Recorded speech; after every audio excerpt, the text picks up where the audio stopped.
Hello everyone, welcome to Vigyan Shala. I'm Sandhya Mishra and on this channel we'll learn biology and science in easiest way possible.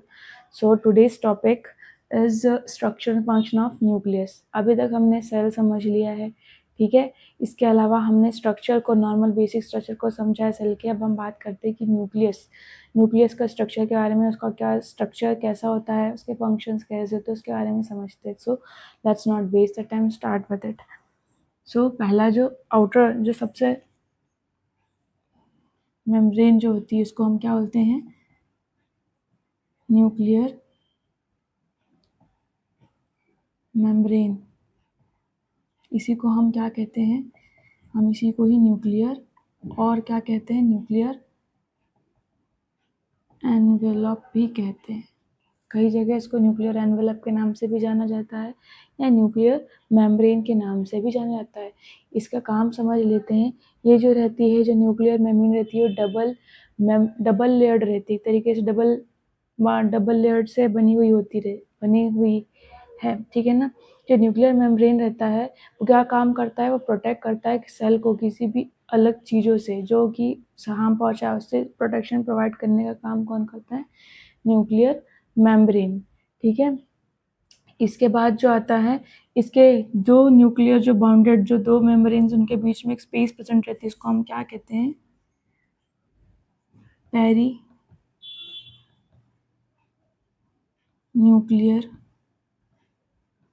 Space भी कहते हैं, ठीक है ना। Peri nuclear space भी कहते हैं। पेरी न्यूक्लियर जो स्पेस रहती है, जो दोनों ही मेम्ब्रेन के बीच में कोई स्पेस जो प्रेजेंट है, उसी को कहा जाता है peri nuclear space.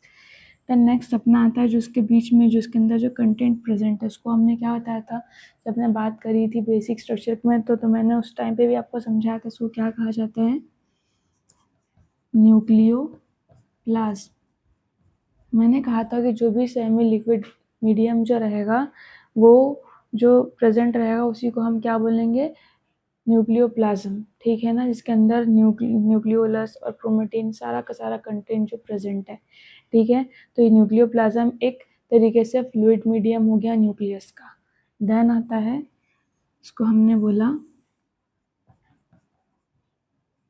Nucleolus. Nucleolus जो था, उसने वो बहुत इंपॉर्टेंट रोल प्ले कर रहा था किसमें? राइबोसोम के फॉर्मेशन में और प्रोटीन सिंथेसिस में हेल्प करता है। ये दोनों उसका मेन इंपॉर्टेंट रोल है, जो उसका राइबोसोम का क्या करना? फॉर्मेशन करना, साथ ही साथ प्रोटीन सिंथेसिस में अपना हेल्प करना, ये काम होता है न्यूक्लियोलस का। तो नेक्स्ट बात करते हैं, जो कि आपको स्ट्रक्चर दिखाई दे रहा होगा रेड कलर का, इसी को हम क्या बोलते हैं? इसको हम क्रोमेटिन कहते हैं। जो क्रोमेटिन होता है, उसमें क्या होता है? डीएनए प्रेजेंट रहता है, साथ ही साथ डीएनए के साथ प्रोटीन प्रेजेंट रहता है, ठीक है। अब प्रोटीन जो होता है वो हिस्टोन प्रोटीन होता है मोस्टली। ये जो प्रोटीन जो रहता है, ये दोनों जो डीएनए और प्रोटीन रहते हैं कंबाइंड फॉर्म में प्रेजेंट रहते हैं, और यही क्रोमेटिन जो रहता है वो कंडेंस्ड होता है। कंडेंस्ड होने के बाद क्रोमोसोम का फॉर्मेशन करता है, ठीक है। तो इस न्यूक्लियस के अंदर वेरियस केमिकल रिएक्शंस परफॉर्म हो रही होती है। एक बार वापस फंक्शंस, नॉर्मली जो चीज़ें हैं इंपॉर्टेंस है वो समझ लेते हैं, फंक्शन पे आ जाते हैं न्यूक्लियस के। तो जो न्यूक्लियर मेम्ब्रेन रहती है वो एक तरीके से डबल्ड मेम्ब्रेन रहती है, और मेम्ब्रेन एक तरीके से जो जो चीज़ें रहती हैं वो क्या करती है? सिलेक्टिवली चीज़ों को अलाउ करती है। मैंने आपको ये भी बताया था। साथ ही साथ प्रोटेक्शन का काम करती है, न्यूक्लियस को प्रोटेक्ट करने का काम करती है। और एक जो स्पेस जो आपको दिखाई दे रही होगी, मैंने आपको स्पेस ही बताई, जिसको क्या कहा जाता था? न्यूक्लियर स्पेस कहा, न्यूक्लियर पोर कहा जाता था। जो स्पेस, जो छोटा सा गैप दिखाई दे रहा है, उसको हम क्या बोलते थे? न्यूक्लियर पोर कहते थे। जो ये सारे जो स्पेसेस दिखाई दे, उसको न्यूक्लियर पोर्स कहते हैं। जो न्यूक्लियर पोर्स क्या करता है? एक तरीके से मटेरियल्स के मूवमेंट में हेल्प करता है। जो एक्सचेंज हो रहा होता है साइटोप्लाज्म और न्यूक्लियस के बीच में, उसको एक्सचेंज में हेल्प करने वाला जो रहता है वो न्यूक्लियर पोर रहता है, जो कि मूवमेंट प्रोवाइड करता है, ठीक है। फॉर एग्जाम्पल डीएनए हो गया, प्रोटीन का मूवमेंट परफॉर्म करवाएगा, और भी मॉलिक्यूल्स है जो कि यहाँ से ट्रांसफ़र होते हैं, ठीक है, या मूव करते हैं। उसके बाद न्यूक्लियोप्लाज्म जो बताया मैंने आपको, न्यूक्लियोप्लाज्म क्या करता है? एक तरीके से न्यूक्लियोप्लाज्म जो होता है एक सेमी लिक्विड फ्लूइड मीडियम होता है, जो कि प्रेजेंट रहता है न्यूक्लियस के अंदर, जिसके अंदर सारे के सारे जो क्रोमेटिन है, न्यूक्लियोलस है, वो प्रेजेंट है। देन न्यूक्लियोलस का काम तो मैंने आपको बता दिया, जो कि राइबोसोम के फॉर्मेशन में। क्रोमेटिन बता दिया, जो कि डीएनए क्रोमेटिन जो रहता है वो डीएनए और प्रोटीन का मिक्सचर कंबाइंड फॉर्म में प्रेजेंट रहता है, जो कि आगे चल के क्या करता है, क्रोमोसोम का फॉर्मेशन करता है, देन सेल डिवीजन परफॉर्म करता है ना। अब बात करते हैं कि फंक्शंस क्या क्या होते हैं, ठीक है। तब हम बात करेंगे न्यूक्लियस के क्या क्या फंक्शंस होते हैं। न्यूक्लियस जो रहता है बहुत इंपॉर्टेंट फंक्शन परफॉर्म करता है। उसी को, इससे पहले मुझे एक चीज़ आपको बतानी है कि जो न्यूक्लियस रहता है, न्यूक्लियस को और क्या कहा जाता है। बहुत बेसिक चीज़ों में कहा जाता है कि न्यूक्लियस जो रहता है उसको हम क्या कहते हैं, control centre of the cell कहते हैं। क्या कहते हैं, न्यूक्लियस को हम कहते हैं control centre of the cell.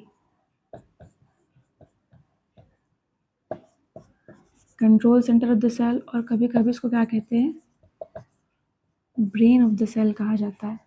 पूरे के पूरे सेल का जो एक तरीके से ब्रेन होता है, जहाँ सारी एक्टिविटीज़ परफॉर्म हो रही होती है इम्पॉर्टेंट, वो क्या होता है, वो होता है हमारा न्यूक्लियस। जो control centre of the cell भी कहा जाता है, उसको ब्रेन ऑफ द सेल भी कहा जाता है ना। बात करते हैं फंक्शन पे, ठीक है। फंक्शन में जो न्यूक्लियर रहता है क्या करता है, कंट्रोल करता है, control all the activities of the cell. Cell के अंदर जितनी भी एक्टिविटीज़ हो रही होती हैं, जैसे ग्रोथ हो गया, मेटाबॉलिज्म हो गया, ठीक है, ये सारी की सारी जो प्रोसेसेस हो रही होती हैं, जो उनको क्या करता है, मेंटेन एक तरीके से कंट्रोल करने का काम कौन करता है, न्यूक्लियस करता है। सबसे इम्पॉर्टेंट रोल आ गया। दूसरी चीज़ रहती है जो कि इसका बहुत इम्पॉर्टेंट रोल है, और जो फंक्शन है वो ये है कि ये जो रहता है पूरा जो हमारा जो जेनेटिक मटेरियल है उसको क्या करता है, एक तरीके से स्टोर करने का काम करता है। तो ये क्या करता है, स्टोर करता है जेनेटिक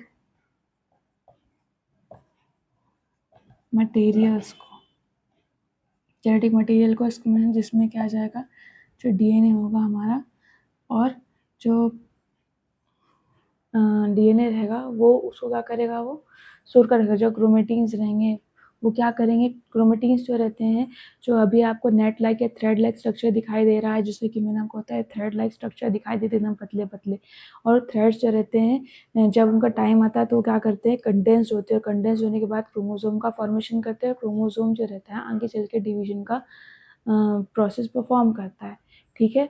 ये दूसरा रोल आ गया, स्टोर करना जेनेटिक मटेरियल को, जो कि डीएनए होता है। और यही जो जेनेटिक मटेरियल रहता है वो क्या करता है, पेरेंट्स से जो जेनेटिक जो इनहेरिटरी कैरेक्टर्स होते हैं वो क्या करते हैं, जेनेटिक इन्फॉर्मेशन जो रहती है वो पेरेंट्स से कहाँ जाती है, ऑफस्प्रिंग में जाती है। तो इसीलिए ये सबसे इम्पोर्टेंट रोल प्ले करता है, सबसे इम्पोर्टेंट रोल प्ले करता है जेनेटिक मटेरियल, जेनेटिक इन्फॉर्मेशन उसको क्या करना, स्टोर करना। देन थर्ड आता है सेल डिवीजन में बहुत इंपॉर्टेंट रोल प्ले करता है। शायद सेल डिवीजन में इंपॉर्टेंट रोल प्ले करता है कि जब क्रोमोसोम जो रहता है, जब डॉटर सेल में डिवाइड होता है, तब उस टाइम पे इक्वल डिवीजन हो रहा है कि नहीं हो रहा है, सब कुछ ध्यान रखने वाला कौन होता है, न्यूक्लियस होता है, ठीक है। ये जो सेल डिवीजन जो मैंने आपको बताया, ये सेल डिवीजन में क्या करता है, हेल्प करता है। न्यूक्लियस जो होता है वो हेल्प करता है किसमें, सेल डिवीजन में। एक लास्ट बट नॉट लीस्ट एक और इम्पॉर्टेंट फंक्शन होता है इसका, और वो फंक्शन ये होता है कि जो न्यूक्लियस होता है वो क्या करता है, प्रोटीन सिंथेसिस बहुत इंपॉर्टेंट रोल प्ले करता है, ठीक है ना। तो ये क्या करता है, हेल्प करता है किसमें, प्रोटीन सिंथेसिस में। प्रोटीन सिंथेसिस में हेल्प करता है। जो डीएनए रहता है वो इंस्ट्रक्शन प्रोवाइड करता है आरएनए को, ठीक है। तो आरएनए को इंस्ट्रक्शन प्रोवाइड करे ताकि वो क्या कर सके, प्रोटीन के सिंथेसिस को परफॉर्म कर सके।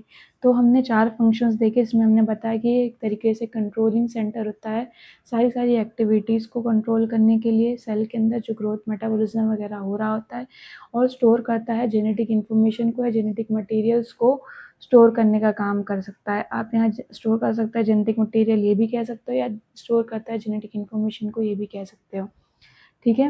और उसके बाद हेल्प करता है किसमें, सेल डिवीजन में। और ये क्या करता है, हेल्प करता है प्रोटीन सिंथेसिस में। प्रोटीन सिंथेसिस में हेल्प करता है, जिसमें डीएनए इंस्ट्रक्शन प्रोवाइड करता है किसको, आरएनए को, ताकि वो प्रोटीन का सिंथेसिस स्टार्ट कर सके। तो आई होप आपको सब कुछ समझ में आ गया होगा। So thank you so much, like and subscribe to the channel and hit the bell icon to get more videos like this. Thank you so much. Till then, bye bye, keep learning.